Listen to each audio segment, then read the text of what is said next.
I grew up in the 60s and 70s in the New York City public school system, and I'm sure I acted out a bit. Mom would be able to tell you better than me. But, those things were treated a lot differently than they are now. Now, if a young man does something that is considered inappropriate in school, there's not a dialogue. There's no effort at restorative justice. It's simply, you know what, you're incorrigible, you don't belong here, you're in our way, go to this special school. That special school is usually staffed with someone who really doesn't care or know how to work with young people. So the next step is expulsion.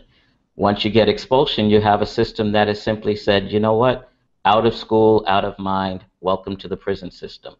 We also have this high risk testing. You put a young man who is subjected to the challenges of inner city life, and you ask him to meet the same standards of someone who's benefited from a much more quality level of education, and the results are not unexpected. You get the inability to pass the test, which also results in pushouts. You have the hiring of inexperienced teachers in inner city communities. I mean, I had some teachers who knew how to deal with the people that I was in class with.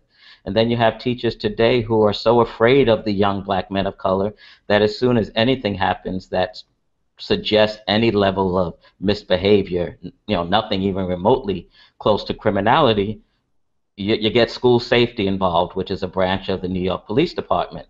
And you have that police involvement immediately, and the system just continually perpetuates young black men of color belong in the criminal justice system, not in the educational system. So zero tolerance, high risk tests, inexperienced teachings, those are some of the policies and practices that I'm convinced contribute to the school to prison pipeline.